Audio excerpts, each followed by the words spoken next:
Assalamualaikum warahmatullahi wabarakatuh. Bertemu lagi dengan saya Rani Setiawati di channel ini. Kali ini saya akan membahas tentang pengaruh kebudayaan luar terhadap kebudayaan Indonesia. Yang pertama kita bahas adalah budaya dan kebudayaan. Kata budaya berasal dari bahasa Sanskerta budaya, yakni bentuk jamak dari budi atau akal. Jadi, budaya adalah segala hal yang bersangkutan dengan akal. Selain itu, kata budaya juga berarti budi dan daya atau daya dari budi.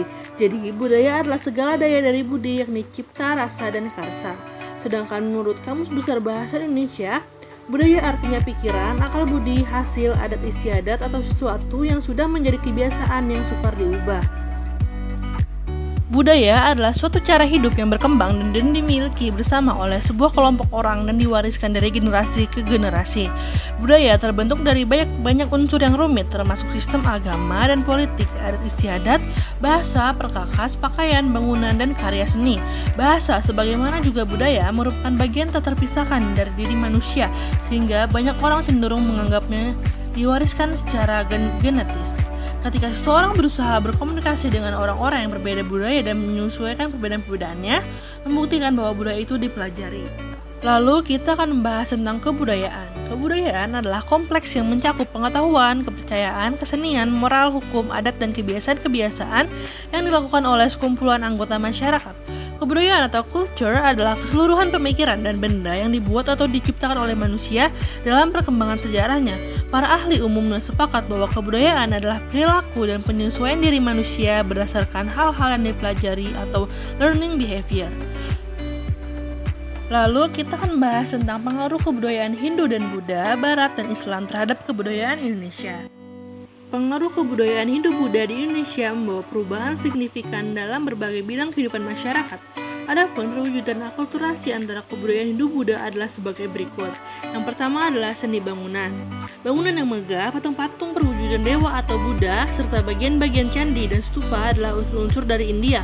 Candi Borobudur merupakan salah satu contoh dari bentuk akulturasi tersebut. Yang kedua adalah seni rupa dan seni ukir. Hal ini dapat dilihat pada relief atau seni ukir yang dipahatkan pada bagian dinding-dinding candi.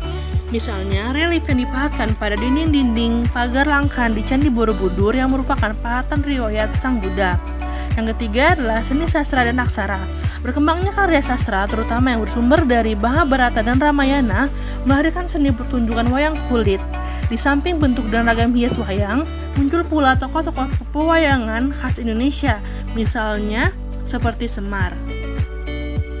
Yang keempat adalah sistem kepercayaan. Dengan masuknya kebudayaan India, penduduk Nusantara secara berangsur-angsur memeluk agama Hindu dan Buddha. Agama Hindu dan Buddha tersebut mengalami perpaduan dengan kepercayaan animisme dan dinamisme. Dan yang kelima adalah sistem pemerintahan.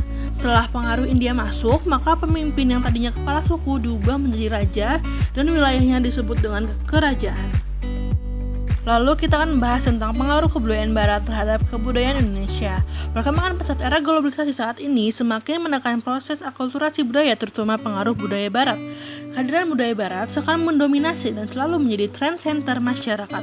Kebiasaan dan pola hidup orang Barat seakan menjadi cermin modern. Keadaan ini terus mengikis budaya dan kearifan lokal yang menjadi warisan kebudayaan masyarakat Nusantara. Lalu yang selanjutnya kita akan membahas tentang pengaruh kebudayaan Islam terhadap kebudayaan Indonesia. Yang pertama adalah seni bangunan. Hal itu terlihat pada bangunan masjid dan makam. Dan yang kedua adalah aksara dan seni rupa. Seni kaligrafi turut mewarnai perkembangan seni rupa Islam di Indonesia. Kalimat-kalimat yang ditulis bersumber dari ayat-ayat Al-Quran maupun hadis. Yang ketiga yaitu seni sastra. Seni sastra zaman Islam yang berkembang di Indonesia sebagian besar mendapat pengaruh dari Persia seperti cerita-cerita tentang Amir Hamzah, Bayan Budiman, dan 1001 Malam. Yang keempat adalah sistem pemerintahan. Sistem pemerintahan yang bercorak Islam, rajanya bergelar sultan atau sunan seperti halnya para wali.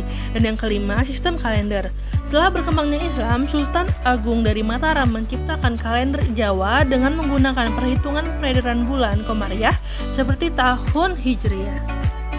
Yang kita akan bahas adalah manfaat mempelajari kebudayaan-kebudayaan yang mempengaruhi kebudayaan Indonesia. Yang pertama adalah untuk mewujudkan suatu akulturasi kebudayaan. Yang kedua, dapat memperkembangkan atau memperkaya sendiri. Yang ketiga, pola pikir masyarakat menjadi lebih maju sehingga mendukung modernisme. Yang keempat, ilmu pengetahuan berkembang lebih baik. Dan yang kelima, agar kebudayaan Indonesia dapat menyaingi kebudayaan luar. Dengan begitu, kebudayaan Indonesia tidak memudar karena adanya kebudayaan luar yang masuk. Sekian dari saya. Wassalamualaikum warahmatullahi wabarakatuh.